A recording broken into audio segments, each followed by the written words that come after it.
Welcome back to the show, everybody. Hey, my name is Nick Beveridge. You are listening live, potentially, to the Investor Shed podcast, or you're listening to it a couple months later. Hopefully you're listening live, because if you're not alive, you're dead. And if you're listening to it dead, I'd like to know how you're engaging in our content, first of all, because that's great. Oh, Game of Thrones can do it. Game of Thrones can do anything.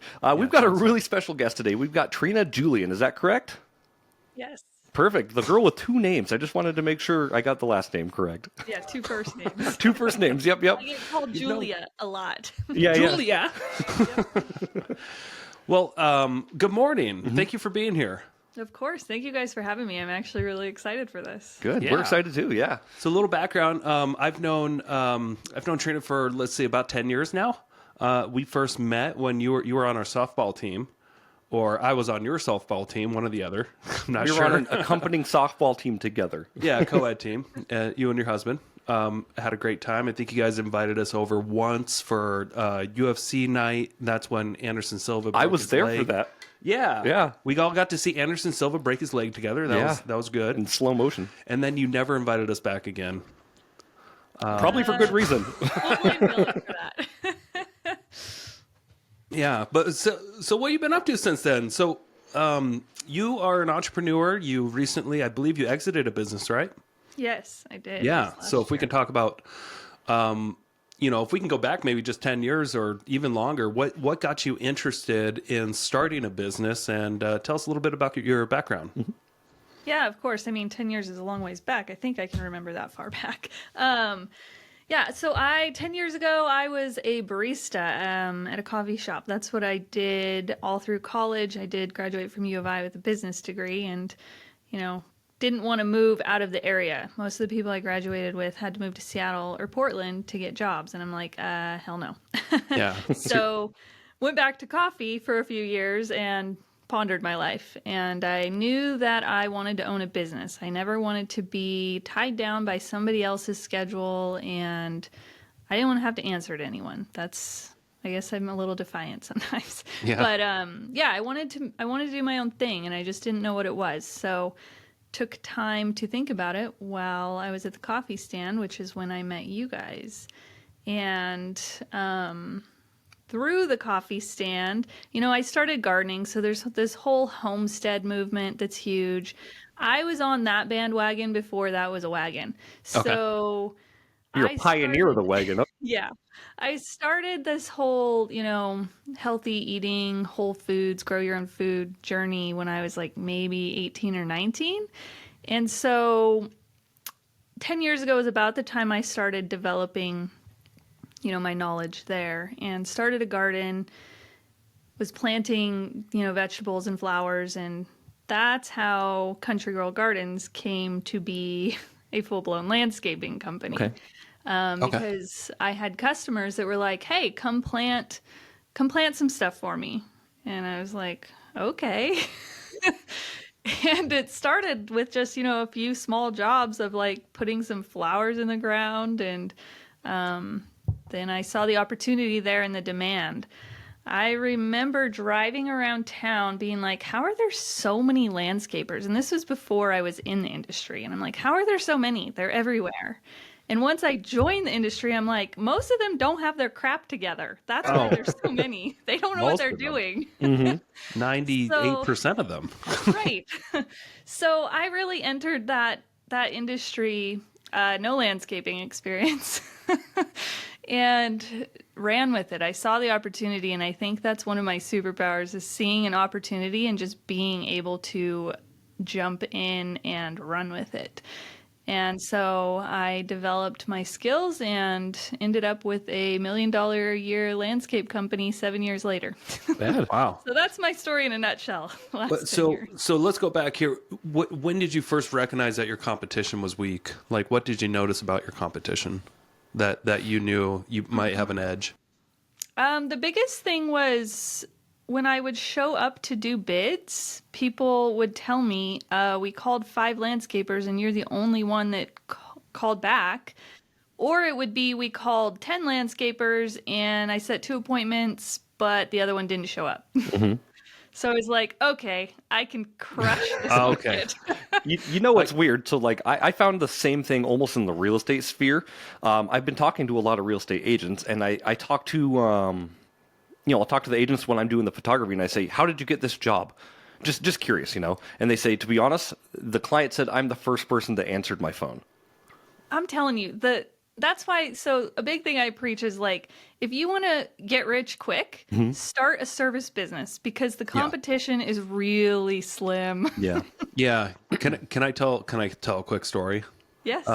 About my landscaping experience with I was building a lot of houses a couple years ago, and about seven of them needed finished landscaping, and they were scattered. So, a couple were in Post Falls, a couple in Coeur d'Alene, some in Sagal, Sandpoint.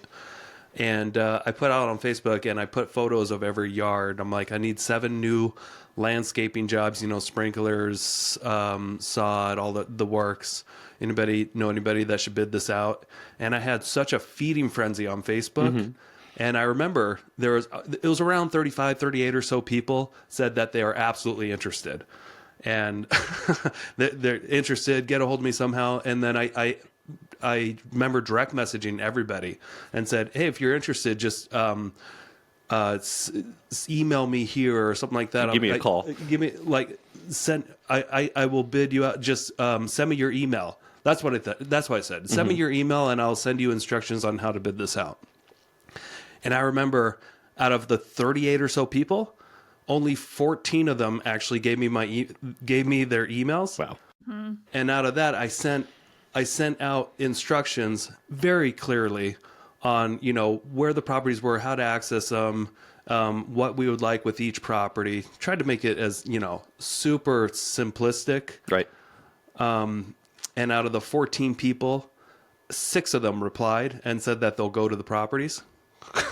Okay. And then only 2 actually ended up sending me bids. Right. Wow. That sounds And then 100% accurate. One guy that I had do the jobs, he only can finish 3 jobs, and then he ghosted me. And then I tried to get a hold of the initial guy and could never get a hold of him again. So I had to start the process over.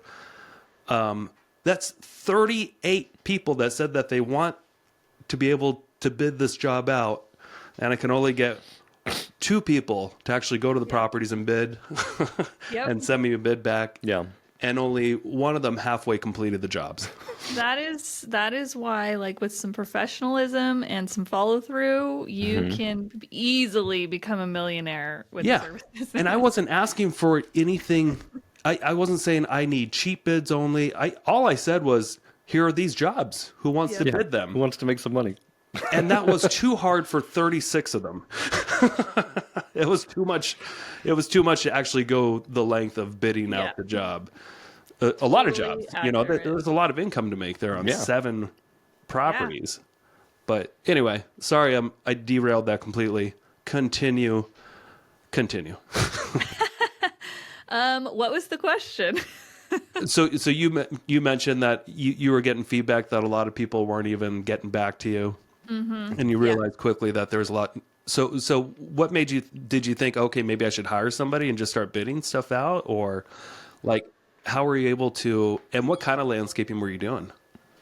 At first, I was just doing maintenance. So I was taking all the crap jobs. I was just, I was taking whatever came my way because I really didn't know what I was doing at the time. So I was pulling out like roses, wild roses, and doing shrub pruning and just all kinds of random stuff.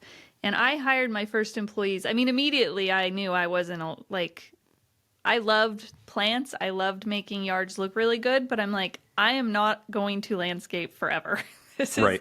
That's something you don't stick around with doing forever, for sure. I went into it and I'm like, okay, there's opportunity here. I can build a business here. I'm like, I'm either going to build my way out or buy my way out. And that was my attitude from day one. And what I meant by build my way out or buy my way out was build my way out would be make enough money that I don't have to do it anymore and I can just, sell it and walk away. Buy my way out would be hire as many people as possible so that I don't have to do anything. Right. And I actually did both. I bought my way out first. So I hired my first employee.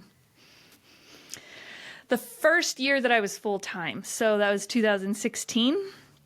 And I had a crew doing the work at that point where I was just bidding and selling jobs and taking care of all the back end paperwork and stuff. And so right away I started hiring and made myself not need to be in the field. Sure. So how did you get all these jobs? Yard signs. So, Okay. yes. And side note, to Signs. plug my own class coming up, but I am launching a course this month that teaches organic marketing, how to grow your business organically, because I never paid for ads or anything. So yard signs are how I got my first jobs. And I just simple Vistaprint signs that I put around town. There was some strategy behind that. That's kind of the stuff that I teach. When are you putting on that And class? the enrollment launches on the 23rd. I have a wait list that people can join to get access on the 21st. There's only 10 spots available because it's course material and coaching. Okay. And that's of this month. So This is January, by the way. yes. So we'll probably have to put out some clips so people can be aware. That's of it. okay. Yeah, yeah. Yeah, because this won't come out till March. Yeah. But Yeah. anyway, not a big deal. It's okay. We're going There's only live 10 right spots. now. I and have then we'll- 7 people on the wait list, so I'm kind of not too worried about it. Sure. not, Yeah, yeah. you You're know. probably going to fill that up pretty quickly, I'm imagining. But yard signs were how I did that initially. Was I had 2 yard signs that actually stayed put because the Coeur d'Alene police are really big on pulling those down. It's Okay, illegal yeah, to yeah. put them up. So I had to be strategic about where I put them. And then other landscapers, I'm pretty sure, were pulling them out. So 2 of them were pretty consistently in the ground, and those got me like 10 calls a week. Nice. Yeah, I wish I can take out my competition signs every time I see a real estate sign in front of a house, just knock it down. Nah. Turn it over. Not today, Kelly, right? That's how I Adios, got Sotheby's. started. Just kidding. All right, sorry. No worries.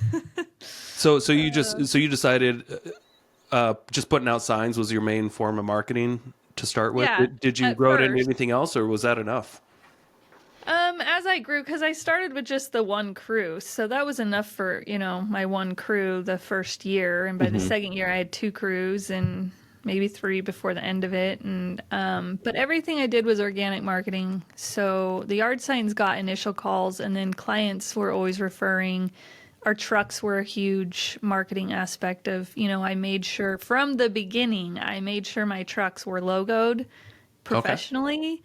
Yeah. I had the contact information and all the trucks matched. As I added a truck or 2 every year, and I made sure they all matched. Anytime a white Chevy came up for sale, I was buying it. Oh, that's mine. Nice. Okay. Yeah. So that was part of your marketing plan, was to instead of just you were getting use out of your marketing, Yes. essentially. Like these trucks were serving 2 purposes. Yep. And then we that's took brilliant. it even further as we got bigger, because when I sold the company, I think I had anywhere between 20 and 30-ish employees, and we had 8 trucks. And so I did have to get better at my marketing as time went on, but it was still through organic ways. So I had a system for getting referrals, for getting reviews, and just strategies in place that kept us top of mind in our community. So was your business always for sale, or did you No. decide at a certain, because I know you decided before you even got into it fully that you would eventually sell it. Did you Yes. have like an end date in mind, or did the perfect opportunity just come along, or a buyer? Like, how did that come about? Yeah. Well, when I started it, I wanted to be done in 5 years. Okay. That didn't happen That's because I okay. did have like a dollar amount in mind that I wanted to at least walk away with. It needed to be substantial. Like I needed it to be like a life-changing amount of money. So, yeah, I in 2002, I met with a broker And that was when I was like, okay, I'm going to start really getting ready to sell it. So in 2002, I was only working about an hour a week. Like Do you I mean had, 2022? yeah, that's what I meant. Sorry. Okay. Yeah. Like, are we going back 10 plus years? Like 2022. 2002 is quite a while Yeah, ago. yeah. Yep. I was in high school back then. 2022. Thanks for catching that. Okay. Yeah, so 2022, I started talking with a broker and was getting ready to actually sell. I had already like built myself out of the business, so I wasn't really working, but having 30 employees, all their problems become my problems, and I'm like, it wasn't as peaceful as I had hoped to just own a business that I was hands off in. I'm like, Right. this is still stressful. Yeah, sure. I can relate. Yeah.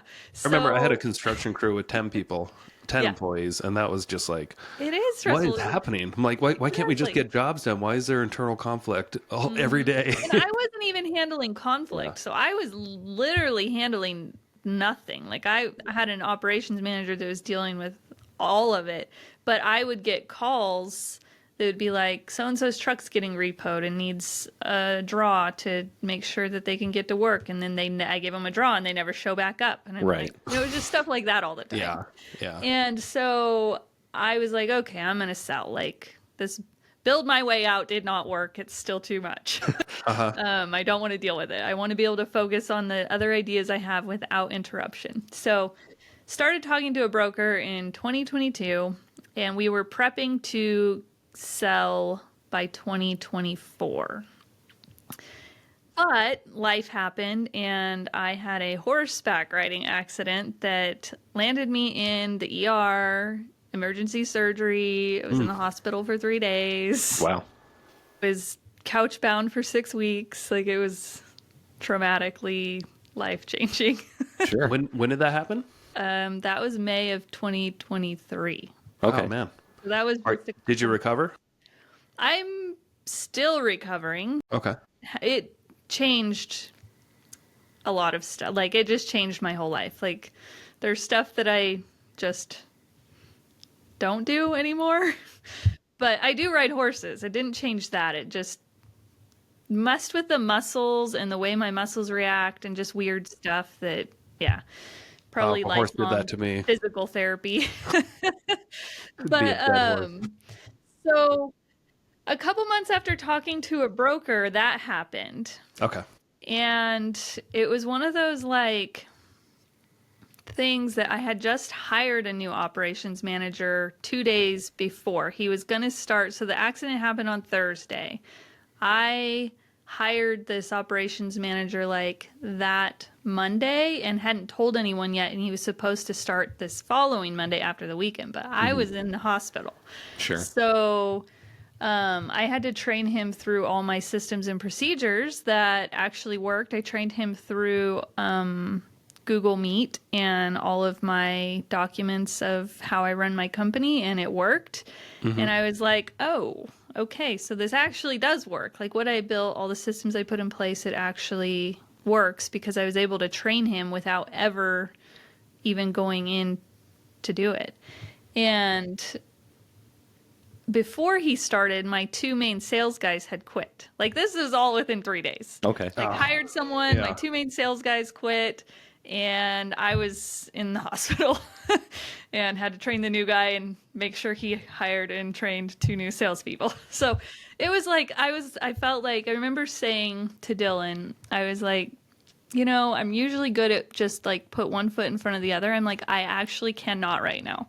Like this is just too much.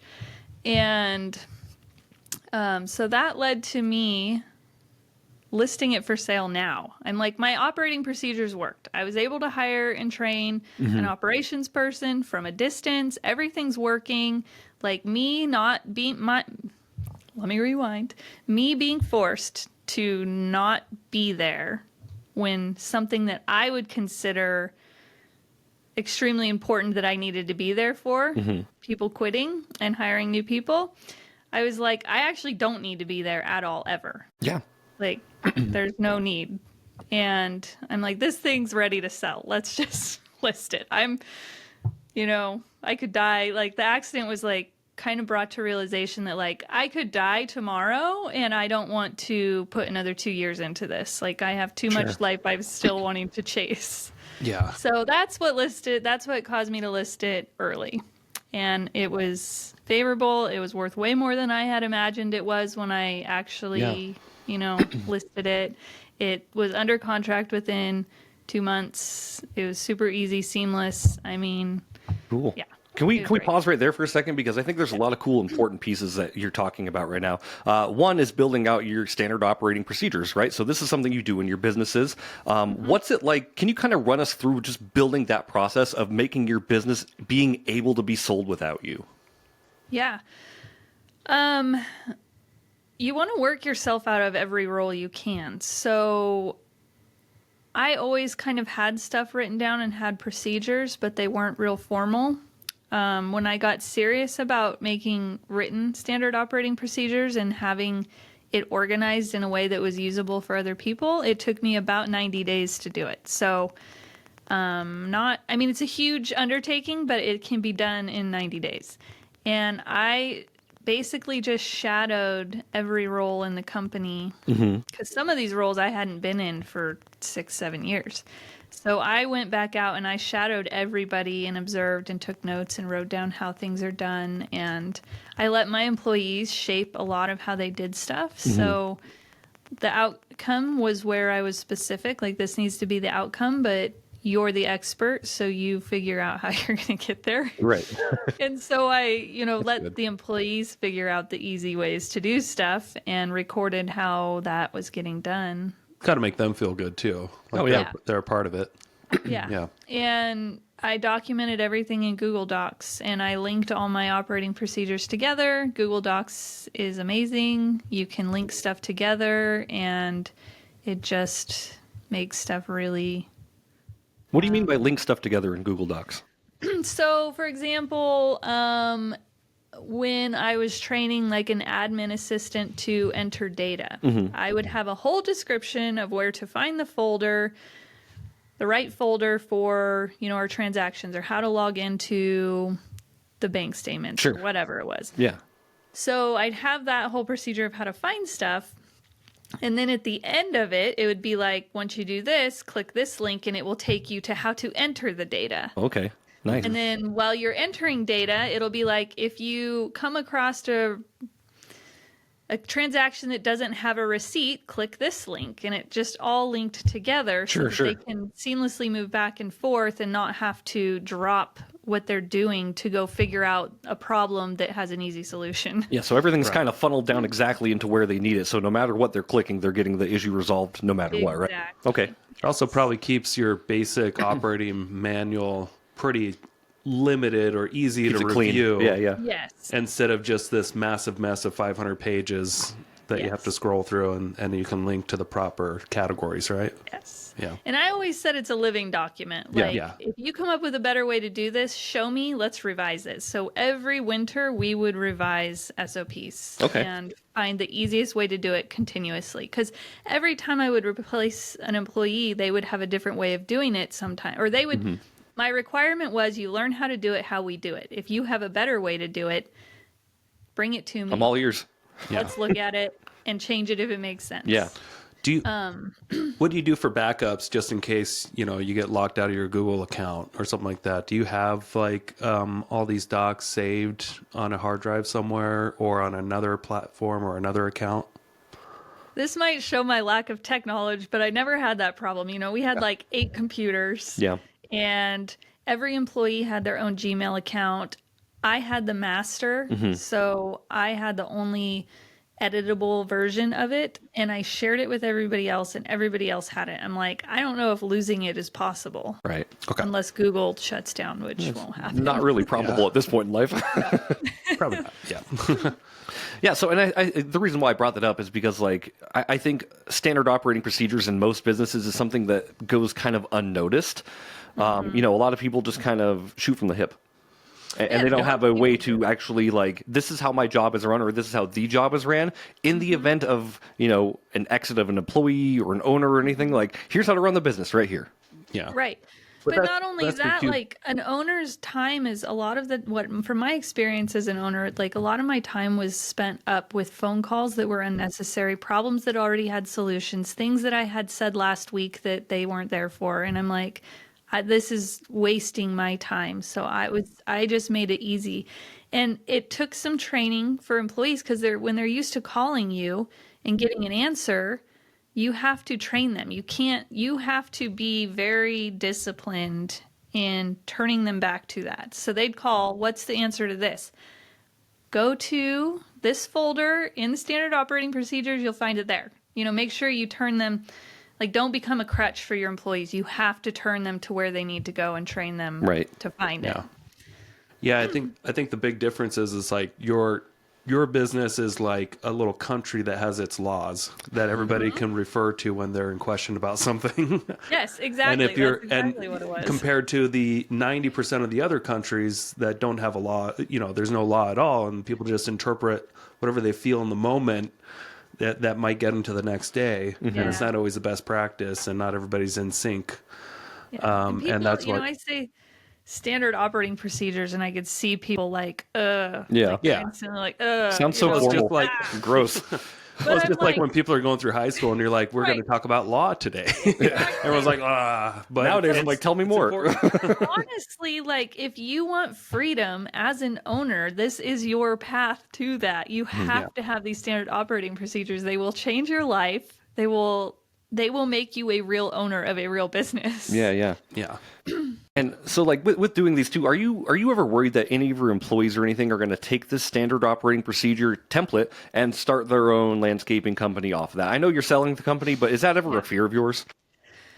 It happened a lot. I think there's at least 7 companies out there in our area that are a spinoff of my employees. Do you have a non-compete or anything like that when people work for you? No. No? Okay. I did do a confidentiality. So that means they could not just take my documents. Right. And I did have to actually pursue that once where somebody did take our binder. Gotcha. And I had my attorney contact her and get it back. And she might have even made copies. I don't know. Right. You only have so much control over it, but I'm like, that shows that I do have it in place and I will enforce it to the employees I have. Like I went after this person, I got it back, And a lot of it's just perception, and when you as an owner, to run a smooth business, you have to stick to your word. Yeah. You can't put something in place and then not enforce it. Like I was the enforcer, basically. You have to be. Yes. In a way, though, can you kind of take it as a compliment when people are trying to steal your systems and go start their own thing? Because they think what you've created. That's what I was kind of going to get at. Is it is a compliment. They did steal my stuff and take it. These spin-off businesses that are a spin-off of Country Girl Gardens they absolutely run their businesses based on what they learned from me. Mm-hmm. And it always hurt a little bit. Like that's, I think, something that gets overlooked a lot is the feelings of business owners. Mm-hmm. Like we're human, we have feelings, and it feels like we get ran over a lot. Like people look at us just as, oh, you have money, you have a business, you have all this stuff, and you don't have feelings, and I don't care about them if you do, And so it always hurt when employees left or would leave that way. Like I had employees that would collect data for a whole year before with a plan to leave. And it did hurt. But at the same time, I'd always say, it is a compliment. I must be doing something right. And I'd always be like, damn, I must make this look easy. Do these people think they're going to go start their own business and that it's easy? Good luck. Yeah. Like, it looks so easy on the outside. Like, you see this template for how to run a business, like, oh, I can absolutely do that. But being a business owner, like, it's the most tough work I've ever done in my life. Like, I've never worked more now that I'm an entrepreneur. Absolutely. And that's why I was like, if they want to go do this and make their life better, good for them. Yeah. Go for it. Good luck. Godspeed, You've got to have like tough skin. There's so many things they don't know. Like if they make it, awesome. I'm like, they're still not competing with me. Yeah. There's plenty of yards in years in on the counties. them. I had a very specific market I went after. Mm-hmm. There's plenty of work out there for everybody. Yes. Like they weren't going to touch me. Right. I wasn't worried. Okay. But it did hurt my feelings. Yeah. I can relate. Yeah. I mean, I've had agents that I've, kind of taught and raised on my team, and then we show them how to lead generate and all that stuff, and they take all that and then they go do it themselves. And they also have a networking meeting, that they get most of their leads from. It's like, great, I'm glad I started your business. But I think it feels good, and it feels at the same time like you've been stabbed in the back. yes, But, exactly. And, I had a business coach. I always have a business coach. Like, I coach people, but I still need a coach. I agree. And that's one thing I learned from one of my business coaches years ago was I tended to have a scarcity mindset. And that caused me a lot of problems. So I worked a lot on, water off a duck's back, because there's no scarcity. There's plenty of work. Like, it doesn't matter what other people are doing because there's enough for everybody. Right. And I love what you said even right when there. Yeah. Your scarcity Even when I'm mindset doing- is what caused a lot of unnecessary problems. That should be like on a poster somewhere.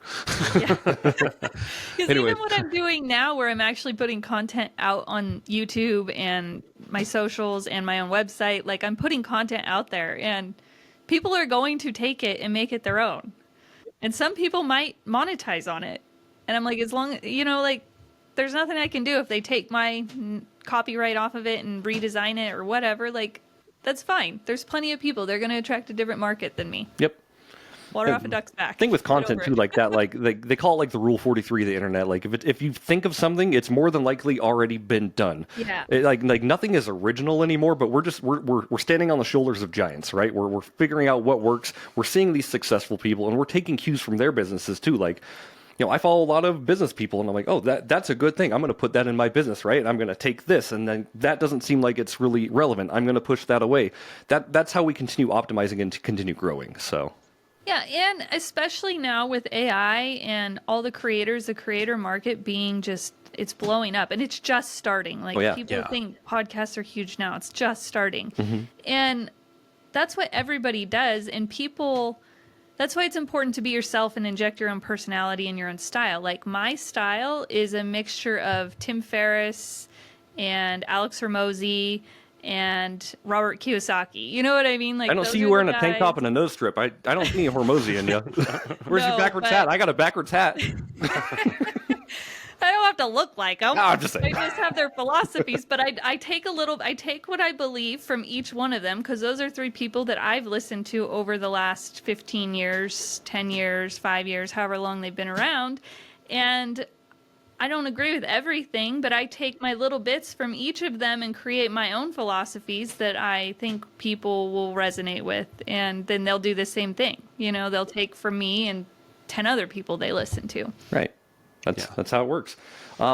Getting back to your business real quick, Trina. So when you were going to sell it, obviously, what I want to talk about here is how to evaluate a business to sell. Because like you said, it sold for more than you thought it was going to sell for. Is that correct? Yes. Okay. Kind of walk us through that process. So you had a broker. I'm trying to, their printer over here is going crazy, so I was hoping it wasn't making the audio. I can't hear it, so we're good. Okay, good. So valuation of a business. I'm not an expert there. I would highly recommend paying for a valuation through a broker, but there are some simple ways to guesstimate. And the more uninvolved you are, the more your multiplier will be Yep. for your business. So I think 3 is like what they say is like a standard. 3 times your annual income, correct? 3 times Yep. your profit. 3 times your profit, correct. 3 times your profit. So I think that's high for service businesses because service business owners are usually really involved. So Yeah. Specifically, if you're the owner operator too, like that's a high valuation if you're for the sure. owner operator, your business really does not have value outside. Yeah. of Yeah, you your can buy a I job remember- basically. Yeah. I remember a few years ago, this couple that we used to hang out with a lot, they own Franklin Hoagies. And the husband, he's ex-husband, he was working, he was he was there every day cooking. And they were renting their spot. They did buy the franchise like a few years before that, or not the franchise, but they bought the business. and he was working in it, 12 hours a day. And I think they were making at the time, they were doing pretty good, but they were making 60 to 100 grand a year on it, but working in it full time. Yeah. And they were trying to get me to evaluate it. And I just had such a hard, I'm just like, you're going to hate me, but I don't think it's worth anything. Yeah. Right. I'm like, not. this is a job for somebody. Yep. Like Yes. you don't, if you hired somebody to take your role, then it might be worth something at that point, but you might only, be bringing in 20 grand a year. Right, So then yeah. it's worth potentially 20 grand a year, but it's still rocky because that Right. one person, if it's gone and you don't own the asset, you're paying rent. So it's Yeah. just like, ugh. I felt those bad are- telling Yeah. them, like at the I time, it's know. like, dude, it's not worth shit. Those are kind of the important things that stand out. So, for anybody who is interested in selling their business, first of all, you want to get yourself out of all the roles. Yes. Yeah. Second, you need to pay yourself a salary because any potential buyers are going to want to know that you're paying yourself. Otherwise, they have to hire someone and pay them, and it takes away from your profit. So, there's that. And then, I think those are the two big key things is make sure you're not involved Yeah. and pay yourself a salary. And that stuff Pretty I look simple at, like, stuff. if I was to buy a business, those are the exact same metrics I'm going to look at. Like, Yeah. okay, like, who's in place here? Do they have a salary? Like, let's look at really dive into your profits and what those actually are, sans your employees, sans paying yourself. Like, what does the business actually make without you? Exactly. And revenue's not as important. Like, there is a multiplier based on revenue, but really revenue is ridiculous because if you have $3 million in revenue, but you only make $80,000 a year, your business is not going to be worth 3 times or, whatever the multiplier would be for Yeah, your it's all revenue. about It's going to be profits. based on profit. Yep. So, I kept my profit margins high. And that's what I teach is how to run, high profit service businesses that you don't have to do the work in. And so that was a lot of the value of my business and a recognizable brand. So that's a huge thing too, is like Country Girl Gardens. People around town knew it. Everybody saw our trucks. I'd meet people and they'd be like, "Oh, you're Country Girl Gardens. Oh, you're the owner of Country Girl Gardens." Like, people are always like, "I see those trucks everywhere." Yeah. Then it's working. Yeah, exactly. Good marketing campaign. It only costs trucks.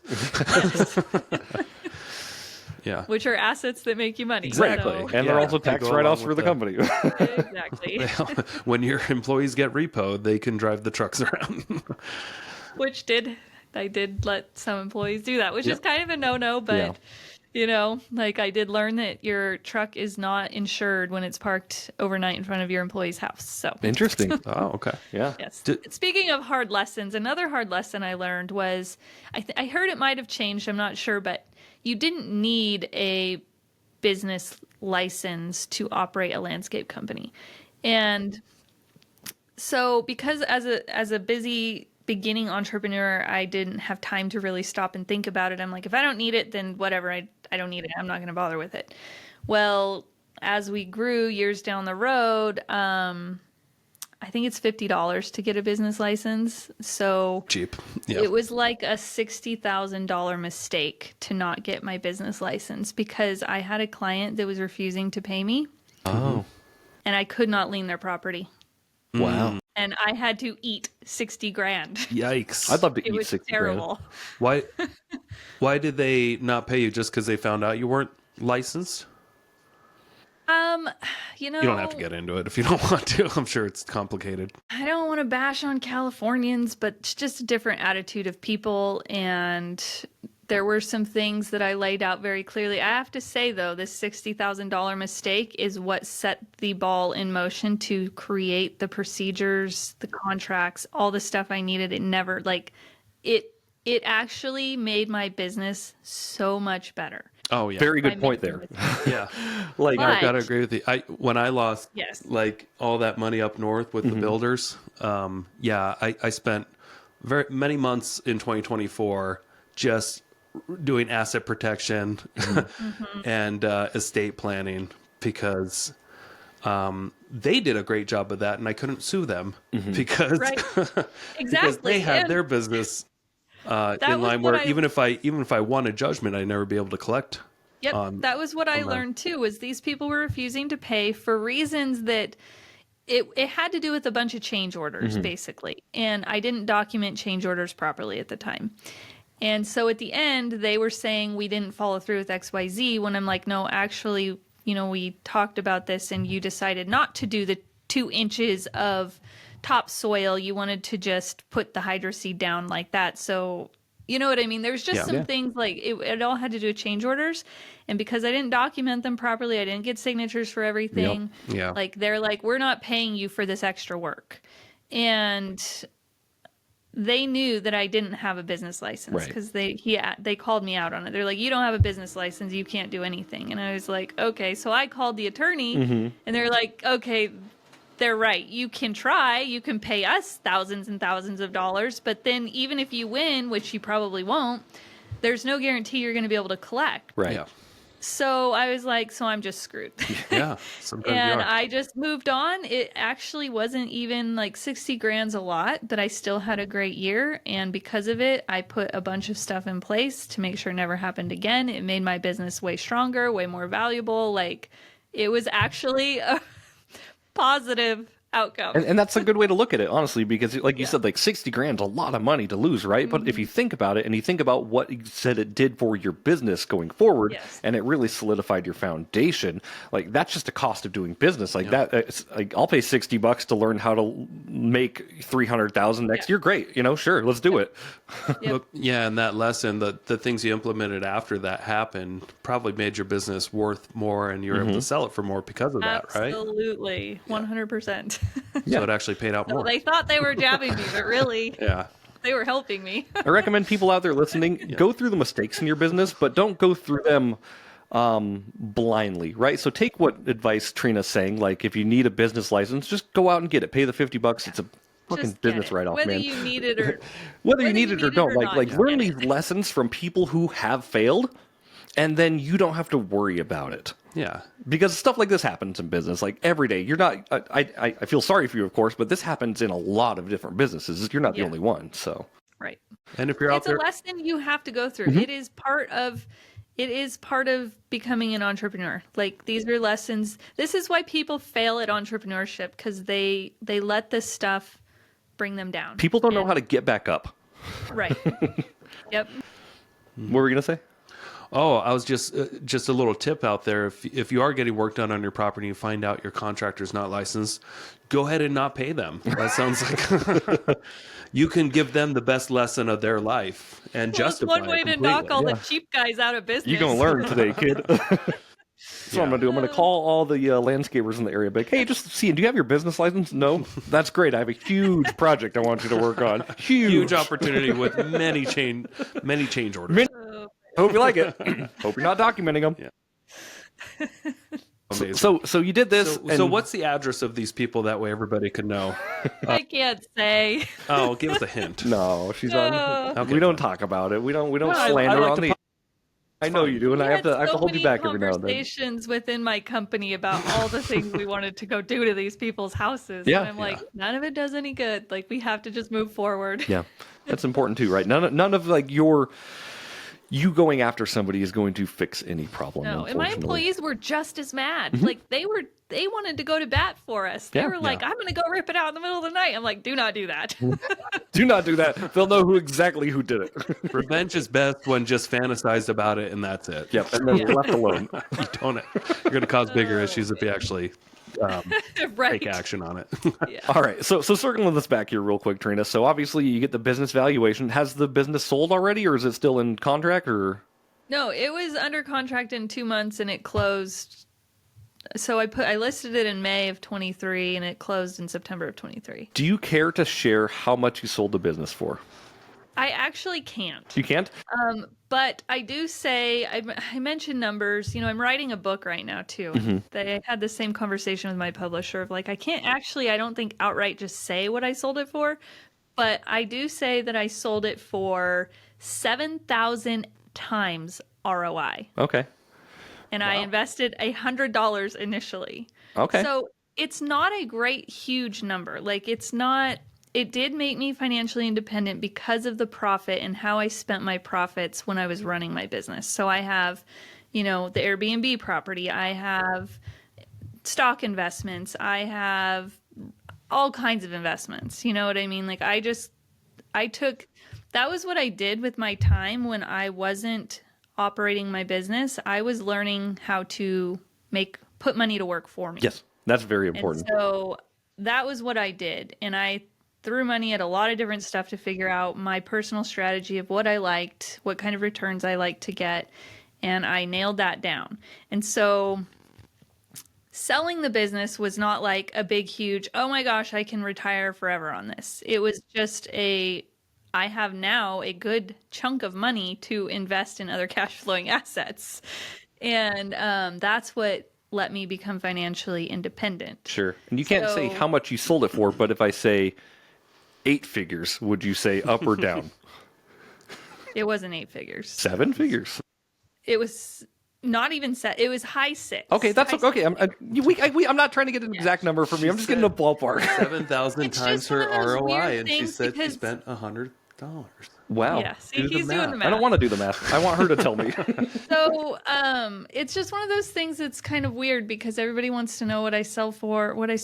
And, for me, I'm like, I have a little bit of like, I guess, shame there because I'm like, it wasn't the number that I originally wanted. Right. It Yeah. was lower. Sure. But I'm like, it was enough to give me what I need, and that is financial independence so that I only work because I want to work and I get to work on things I want to work on. So the freedom I have now, like I've never been happier in my life. Like my life has turned out exactly when I was 19 years old, like this is the life that I dreamed of having. And people are like, well, why do you still work then if it's what you want it to be? And I'm like, because the dream gets bigger Right. every freaking year. Yeah. Like I'm not downgrading my lifestyle. Yeah. I don't want to have to budget. I'm like, I've got shit I want to do. I don't see a world where I don't work. Like Right, and wherever I that is, enjoy like it. I don't see a world where like if I sold all my stuff and I was able to just live financially free, I'd start another thing. Yeah. I mean, and that was exactly it. Like that was why I sold the business even was like, I want to be able to focus on this next thing with full focus. Yeah. Yeah. I don't want to be distracted by other stuff and I don't need to be. Like I'm all about like life is meant to be enjoyed, and if you're not enjoying it, don't do whatever you're doing that you don't enjoy. Well, Trina, congratulations for going through that. I mean, that's quite a journey. So you spent 7 years building up a business and you sold it. Not many people get to say that they did that. Yeah. That's awesome. You got a little pile of cash now that you get to play with. Going forward, what kind of businesses are you interested in potentially pursuing? Well, Which I know, like, if you're like me, there's probably 10 or 20 going there's around no in your off mind switch. that you there want is. to do. There's a lot, and every time there's just a lot. But what I'm focusing on now is building online education for business owners. So my idea is, college is kind of getting a bad rap because people are spending a lot of money to get business degrees, and they get out, they don't have experience, and college doesn't really teach you how to be an entrepreneur. No. Yeah. And Well, I took an think entrepreneurship sorry class to and it was a interrupt. joke. Can I interrupt you one more time? Yeah. You did go to college, right? I did. I And did. and the people that you were taught by, were they entrepreneurs? No. Okay, I think that's the difference. Yeah. Right. And I took an entrepreneurship class and it was a joke. Like I appreciate my college degree because I did learn a lot about myself and I came out of my shell. I did benefit from college. I don't regret it, but it doesn't teach you how to be an entrepreneur. And so I want to build an online education program that teaches people how to be entrepreneurs, people who already have dipped their toe in, started a business, and want to learn how to grow a real business that is an asset and has value. Yeah. So that's my main project. Other than that, like, I think that there's any service business. Like, if I were to find myself in a spot where I'm like, okay, some of my investments didn't turn out and I'm going toward broke, I would start another service business Gotcha. of any kind. What industry do you think needs the most help right now? In your All opinion? the home services, all painting, landscaping, plumbing, like all the home services industry. Like there's just a huge shortage there. Yeah. So you mentioned you have an Airbnb. What did you buy that recently, or have you had that for a while? Last year, and it is an interesting property. It's off grid. Okay. So it's like a cabin on 20 acres. I thought you meant and- off-grid, like off-grid street. No. Off grid means that there's no I know, I'm grid messing running with you. to it. It's solar power. Oh, wow, okay. Only. And I was like, I don't know. So I inherited the property, Okay. and it was like a barn. And I'm like, this might be a good Airbnb. So I invested into it and turned it into a barn dominium Nice. Okay. and had it remodeled. And I'm like, okay, I don't know if anybody's going to want this or not, but it's always a good investment. I could sell it and recoup my money. But it's booked out like pretty regularly during the actual season, which I had it listed May through September. And people loved it. Like everybody wanted this off-grid experience. And so it's really been a hit, surprisingly. What city is it in? Plumber. In Plumber. Wow. Plumber. But it's on Okay. the top of a mountain, and it has the most amazing Okay, view okay. you will ever see. Like it's got views upon views upon views. Like, Beautiful. Do you think? and it's a super cute little place. Like it has, Yeah. I had it remodeled really cute. It's 15 minutes to the lake. So there's lake there. There's hiking. There's a lot of recreation to do. And yeah, people have enjoyed it. So I've found an Airbnb property to be really actually super simple. I pay someone to clean it. I manage the bookings myself because I only have one. If I grow my portfolio in Airbnb properties, I will pay somebody else to Yeah. do it. But Yeah. for now, it's simple. Simple for you. Right. Now remember not everybody has that entrepreneurial drive and wants to respond to everything right away. I feel like if you get an Airbnb as compared to just like having a rental, Yeah. it's night and day different Yeah. because I've had them. They require a little bit more attention Yeah. and effort and responsiveness because you're I'm glad still you running a brought business. that up. I'm glad you brought that up because I find myself making that mistake a lot where I'm like, oh, it's easy. Yeah. But I have a background in Right. running a landscape Yeah. company, which Heavy- is really hard. by heavy the way. operations. Running a landscape company is super hard. And so running an Airbnb is like a freaking walk in the park Of in course. comparison. we distinguish the difference a lot on the podcast too, Trina. Like the difference between simple and easy is a mass difference, right? Like easy implies that like you can just pick it up and do it. Simple implies that like this has already been thought out, and like you said, you've got your standard operating procedures. Which I was Yeah. going to ask, do you have your standard operating procedures in place for the Airbnb? Yes. You do. Good. I Great. do. Even though I you're have not a selling it right now, that's binder. important to know, right? Like and I kept it pretty simple. Like the extensiveness of my SOPs compared to my landscape Sure. company are like minimal. Yeah. But I do have them, and I have even a culture for my Airbnb. Like I have a culture. It's still a business and it has a culture. So when I hired my housekeeper, I was looking for somebody specific who fit the culture I needed. And, it's been great because my house cleaner also has older sons that I paid them to move hay for me. And I paid one of her sons to mow the lawn at the same time that she cleans the place. So like there you go. I found the one person that had tons of capabilities, and it made my life so much simpler because I don't have 3 people I'm paying. I have one family I'm paying. Yeah. Do you think you get a lot of serial killers booking this off-grid experience? I don't know. I have to say that is the weirdest part about having an Airbnb is like I get concerned sometimes because some people like will message me right away, "Hey, I checked in, everything's great, looks good." Other people check in and you hear nothing. Yeah. That's me. And I'm I'm like, one of those. are I'm they one of those okay? guests. Are they alive? Did they make it? Yeah. Like I don't know what to think. Yeah. I'm definitely one of those guests. I don't like check and be like, "Hey, how's it going? I like the views," and everything. I'm just like, I'm one "Thanks." of those It's like a too. hotel. Yeah, it feels I like a don't wanna house. talk to I don't want to anyone. be disturbed. Yep, I'm like that too. Yeah. But it was as being on the other end of it where I'm the host. Yeah, you want to see if things are going I well or not. appreciate it when people are like, "Hey, I'm in. It looks good." I'm like, "Okay, good. I can like breathe while they're there," you know? Yeah. Otherwise, I'm like, "Did they make it? Did they car crash on the way here? Should I be concerned? Did they die?" Yeah. Yeah. So an off-grid property, can you talk a little bit about now it's the winter time now. Is it like winterized or do Yeah, you that's the downfall. I winterize it. I turn the water off. I shut it down. not too much sunlight this time of year? Not too much sunlight, and I teeter back and forth on whether or not I want to actually get electricity to the place and have it open year round, or if I want to keep the off grid, because I do feel like a lot of people like that off grid experience. Yeah. They are looking for that. Maybe it can be pretend off-grid during the summer, and then in the winter you know. just like switch up the post where it's just here's a burned aluminium. You can't see the power anyway; it's underground. Whatever.